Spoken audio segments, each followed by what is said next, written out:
بہت سے لوگ کہتے ہیں کہ مجھے کیسے پتا اللہ مجھ سے خوش ہے. اسکالرز اس کا ایک جواب دیتے ہیں کہ اگر تیرا نماز پڑھنے کا دل کر رہا ہے اور کوئی نیکی کرنے کا دل کر رہا ہے تو یہ ایک سائن ہے اللہ تم سے خوش ہے, کیونکہ توفیق اللہ کی طرف سے. حضرت عمر صلی اللہ عنہ کہتے تھے کہ مجھے یہ ڈر نہیں ہے کہ میری دعا قبول ہوگی کہ نہیں, مجھے یہ ڈر ہے کہ مجھے دعا کرنے کی توفیق بھی ہوگی کہ نہیں ہوگی. دعا کی بھی توفیق ہوتی. اگر ایک بندہ ہینڈ ریز کر رہا ہے ثبوت ہے کہ اللہ چاہتا ہے کہ وہ اس کے پاس آئے, ادروائز اس ہاتھ ہی نہ اٹھاتا ہو.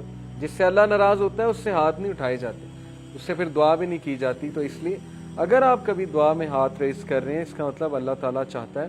سو if you want to know how you stand before the lord, before the king, اگر آپ یہ جاننا چاہتے ہیں کہ آپ کا کیا مقام ہے اللہ کے سامنے, بادشاہ کے سامنے, پھر یہ دیکھیں کہ آپ اپنا ٹائم کیسے اسپینڈ کر رہے ہیں. بڑا سمپل کرائٹیریا, آپ کا ٹائم کہاں جا رہا ہے. اگر تو اچھے کاموں میں جا رہا ہے, پروڈکٹیو کاموں میں جا رہا ہے, اچھے کاموں میں بہت سی چیزیں, ضروری نہیں اچھے کام سے مراد نماز ہی ہے, وہ تو پیک کا اچھا کام ہے. اچھے کاموں سے مراد گھر کے کام بھی ہیں, اچھے کاموں سے مراد کسی کی مدد کرنا بھی ہے, اپنی ذمہ داری کو نبھانا بھی اچھے کام میں آتا ہے.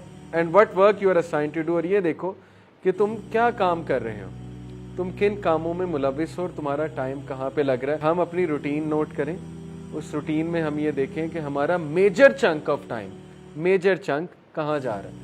اگر اس میجر چنک میں 6 گھنٹے انٹرٹینمنٹ کے ہیں اور نمازیں کچھ اس طرح کی ہیں کہ 2-2 منٹ میں فارغ کر رہے ہیں ہم, تو پھر سویر تزکیہ کی ضرورت ہے. اوکے, اور اگر اس میجر چنک میں جو ہے وہ زیادہ اچھے کام ہے تو پھر یہ خوشخبری کی بات ہے, بہت اچھی بات ہے. تو اپنے ڈے کا محاسبہ کریں, انالیسس کریں, اس کی منتھلی رپورٹ بھی بنائیں. یہ کام اگر آپ کرنے بیٹھیں گے, آپ دیکھیں ہدایت کیوں نہیں آتی, تبدیلی کیوں نہیں آتی. جب میں چینج ہوا تھا میں نے پورا ایک فولڈر بنایا تھا, فولڈر آپ کو دکھاؤں گا, اور اس فولڈر کا نام سیلف اکاؤنٹیبلٹی رکھا تھا.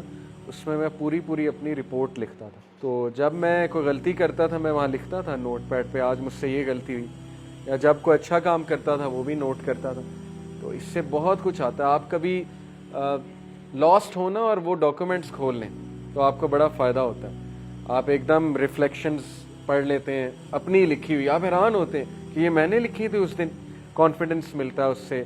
جب آپ کسی گناہ کو ریزسٹ کر رہے ہیں, لکھ لیں آج میں نے گناہ کو ریزسٹ کیا, ایسے ایسے کیا. سائیکولوجیکلی اسپیکنگ جب کوئی چیز آپ لکھ لیتے ہیں نا تو برین کے جو پاتھ ویز ہیں وہ بنتے ہیں اس چیز سے متعلق, تو وہ عادت چھوٹنے کے زیادہ چانسز ہوتے ہیں. اسی لیے جو اسکولنگ سسٹم ہے, آپ کو ٹیچر پاور پوائنٹ بھی دے سکتا ہے.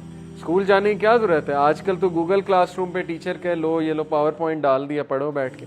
لیکن وہ کیوں بورڈ پہ لکھواتا ہے؟ آپ کہتے ہیں یار یہ ساری باتیں پتہ ہے, کیوں بورڈ پہ ہمیں لکھوا رہا ہے ساری باتیں؟ کیونکہ اس کے پیچھے سائیکالوجی ہے کہ آپ جب لکھو گے آپ کو وہ چیز یاد رہے گی اور زیادہ چانس ہے کہ آپ وہ چیز ریپیٹ کرو. تو اپنا ایک فولڈر بنا کے نا انالیسس کریں اپنی شخصیت کا, اپنے روٹین کا, اپنے ٹائم چنکس کا انشاءاللہ تعالی, اور اس کے بعد ایکشن پلان بنائیں کہ میرے روٹین میں مجھے یہ ٹرینڈ نظر آ رہا ہے کہ میں رات کے اس ٹائم بہت ضائع کرتا ہوں اور یہ چیز میرے ایمان کو خراب کر رہی ہے. تو بس اس کو ریپلیس کرنا شروع کریں, عادت بن جائے گی انشاءاللہ. آہستہ آہستہ کریں گے. Replace this thing with book reading. رات کو یقین کریں کوئی ناول پڑھ لیں, اگر اسلامی بکس نہیں پڑھنی ناولس پڑھ لیں, قیامت کے سائنس پہ بک پڑھ لیں, کوئی سلف کے کوٹس کے اوپر بک پڑھ لیں. دارالاسلام کبھی جائیں, اتنی بہترین کتابیں آج کل آ گئیں, ان کو بک ریڈنگ سے انشاءاللہ آپ لوگ آہستہ آہستہ اپنی ہیبٹس کو ریپلیس کریں. اس طرح تبدیلی آئے گی. ادروائز صرف ایک لیکچر پہ آنے سے چینج نہیں آئے گی, کیونکہ یہ ہم سن کے چلے جاتے ہیں. تو تبدیلی لانے والے انشاءاللہ آپ ہیں, اور اللہ سبحانہ و تعالیٰ آپ کے ایکشنز دیکھ کے آپ کو ہدایت میں انکریز کریں.